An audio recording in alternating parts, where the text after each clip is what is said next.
Sigue sesionando el Consejo de Seguridad de la ONU y justamente vemos imágenes en vivo del representante de Bolivia ante la ONU. Vamos a escuclarlo.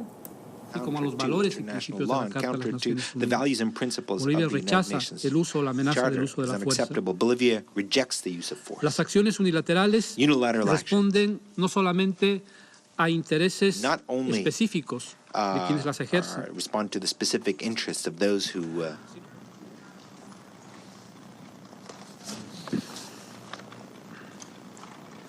y este no es el único caso en el que lamentablemente se han utilizado acciones unilaterales.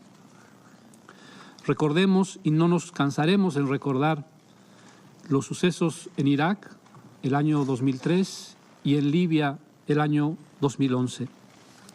Toda acción debe ser autorizada por el Consejo de Seguridad de acuerdo con la Carta de las Naciones Unidas. Toda acción unilateral es contraria al derecho internacional, así como a los valores y principios de la Carta de las Naciones Unidas. Bolivia rechaza el uso o la amenaza del uso de la fuerza.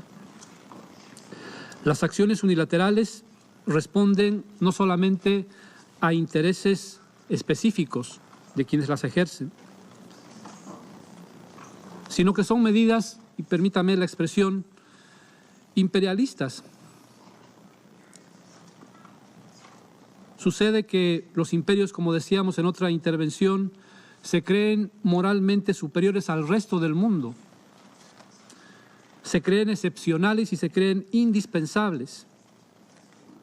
Y por tanto, se creen por encima de la ley, se creen por encima del derecho internacional.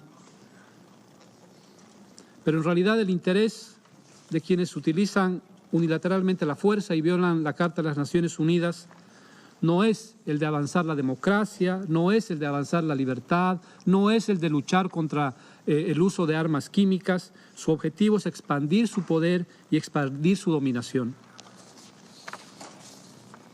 Lo que hemos presenciado en las últimas horas es un ataque contra la misión de la búsqueda de los hechos desplegada por la OPAC, la cual no inició los trabajos que tenían programados para hoy.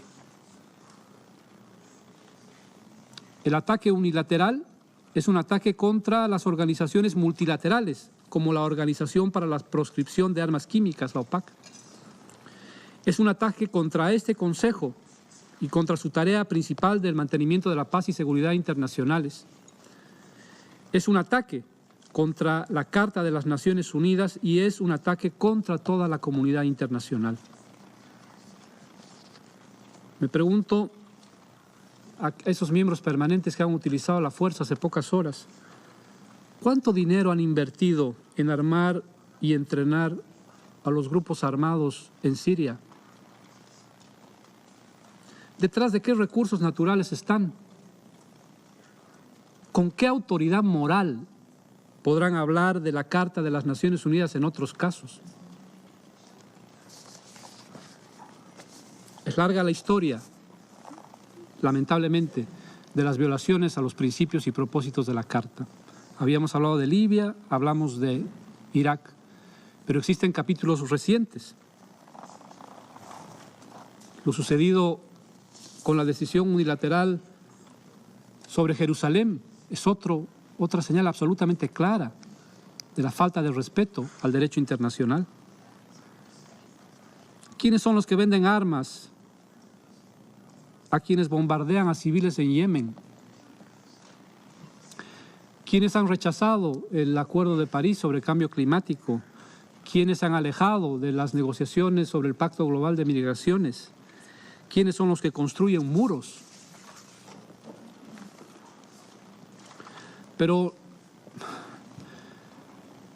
creemos que es importante también hablar sobre la historia larga.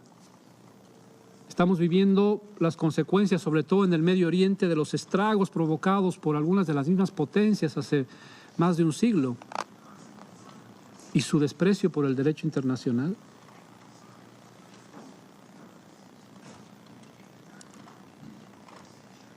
Lo mismo que se vive en el marco del desprecio al derecho internacional ahora en Siria, se lo vive en cierta medida cuando, por ejemplo, el Reino Unido no retorna la soberanía de las Islas Malvinas a la Argentina. o cuando se mantiene irresuelto el problema del archipiélago de Chagos.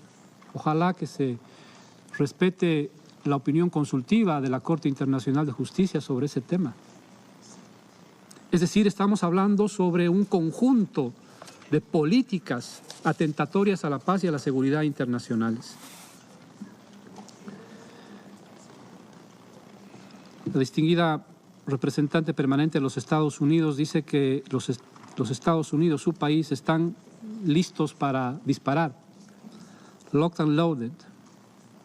Y, por supuesto, escuchamos claramente sus palabras con mucha preocupación y con mucha tristeza. Sabemos que ellos tienen portaaviones, sabemos que ellos tienen satélites, sabemos que ellos tienen, entre comillas, misiles inteligentes, sabemos que tienen un arsenal de armas nucleares.